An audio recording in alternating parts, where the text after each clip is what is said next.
jedha majlisni keenna akka isin argitan kana jira warra ajajachuu barbaadan lakkoofsi bilbilaa keenna duwwaa 972 duwwaa 25 19 irratti telegiraamii fi WhatsApp illee argachuu dandeettan jechuudha. Inni biraa warri meeshaa na biraa qabdan meeshaan Assalamu alaikum warahmatullahi wabarakatuh. Ashawaan takkuun jaalatamtoota kabajamtoota uummata Oromoo. Zira jirtu bakka jirtanii dhagaa fi kabajaa kennisan bira jiraaticha. Zulaa maal qabattee dhuftee jettan tiivistaandii akkam bareedaa ta'ee fi akka isin argitanii kana jechuudha. Tiivistaandii kwaalitii qabuu fi maashaallah ta'e kana qabadhee isin dhufee jira. Namoonni meeshaa kana jaalatan keessaan zulaa teessan dubbisuun irraa fayyina. Warroonni zulaa jabaadhu jabduun talaatii jettanii na jajjabeessitan. Abdiinatti hortan hundi keessanuu isin jaaladha. Rabbi isin jaalatu isin jedha. Akkasuma immoo warroonni maatiin afittaane subscribe gochuun maatiin aftaa warroonni maatiin aftaa hiriyoota keessaa share godhaa isin jedha. Akkuma argitan kana tiivistaandiin keenya haalaan bareedaa ta'e kinooti ampuulii qaamni isaa guutuu ampuuliidhaa siraan ampuulii sadii qaba. Akkasuma as keessallee ampuulii qaba asirraallee ampuulii qaba asillee ampuulii qaba kanallee hin qaba sanillee qaba jechuudha. Akkuma argitan kana kun addatti ganaxaalama jechuudha. Biffeetanii kophaatti jira jechuudha. Argitanii kino ampuuliin as keessallee ampuulii jira. Asillee ampuulii jira jechuudha. Akkuma isin argitan kana maashaallaadha warroonni jechuudha. Tiivistaandii kun akkam jettanii kun adda ganaxalama jechuudha. Kun adda ganaxalama kinooti biffee kophaatti jechuudha. Mataa isaatiitti gubbaan isaallee kinoo akkana jira. Addatti ganaxalama jechuudha. Jalli isaa madaddaraan kinooti. Madaddara hangana qaba jechuudha. Ittaansee jala isaatiillee wantoota dhokataa ta'an jechuudha. Jala isaatii qabachuuf kinooti. Isa kana jechuudha.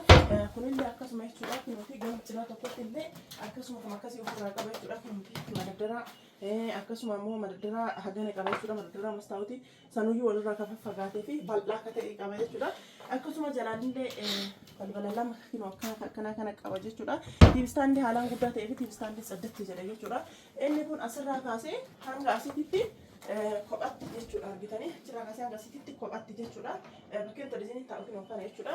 Akkasuma bakkeen televizyiiniin taa'u kun baay'ee xankaaraa akka ta'ee fi guddaa akka ta'e argitanii baay'ee xankaaraa akka ta'e jechuudha. Inni irraa dalagamu miidhagina oriijinaalii waan ta'eef jechuudha. Baay'ee xankaaraa akka ta'e jechuudha. Akkasuma asillee madaddaraa qaba. Asillee madaddaraa qaba.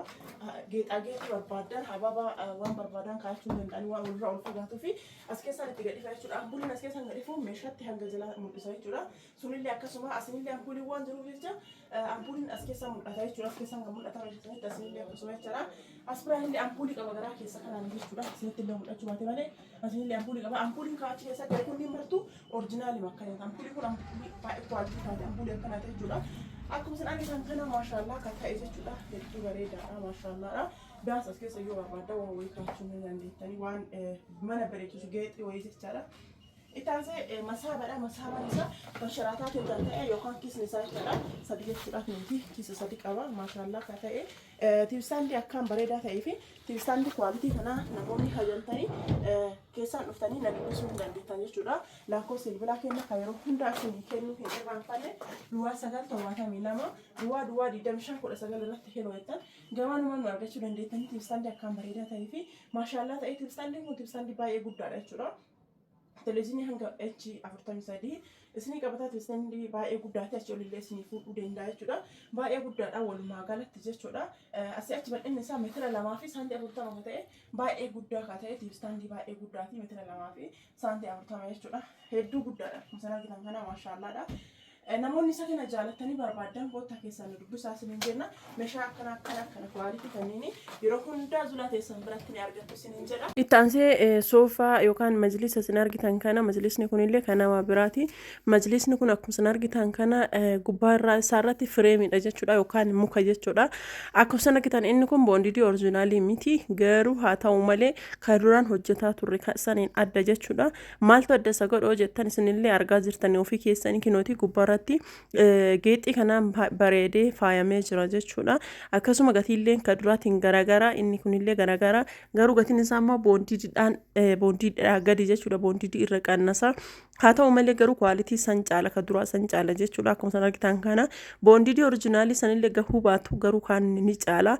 Akkuma isin argitan kana manni obboleettii teennaa baay'ee haalaan guddaa fi akkasuma haalaan bal'aa waan ta'eef meetira 12 ajajatte jechuudha. Akkuma isin argitan kana meetiriin isaa meetira 12 meetira tokkootii fi meetira 2 dalagamee jira jechuudha. Kinooti kan mana kan qaqqabedhe kun meetira 2 kuwwan meetira tokko jechuudha. Meeshaalee kana jaalattanii isinitti yoo tole keessan dubbisuun irraanfatina meetira 6 ta'ee 7 ta'ee achi ol ta'ee teebiliin hojiin bahaa kana ergitanii beektanii isinillee yeroo hundaa jechuudha isa kana yoo ajajattanii wajjin isin baa jechuudha makaddaan isaa kinoo kana jechuudha yookaan ka itti hirkatan jechuudha makaddaan isaa kana meeshaa kana jaalattanii yoo ajjechuu barbaadani koottaa keessan na dubbisaa isin jira majlisa kana hoo jaalattanii keessan dubbisuun irraanfatina akkasuma kennaa maatii keessaniif barbaadanii ofii keessaniif barbaadanii isa kana hajamnaan na bira koottaa isin jira akkuma sana gitan kana meetiriin isaa meetirii 12 isin garuu yoo meetira baga barbaadanii jechuu dandeettanii yoo kararii kanallee hin jaalanne kararii biraallee qayyaaruu dandeettan jechuudha walumaa galatti majlisni kenna har'aa ka isin qabanne isin dhufne akka isin argitan kana jira jechuudha meetirii tokkootii fi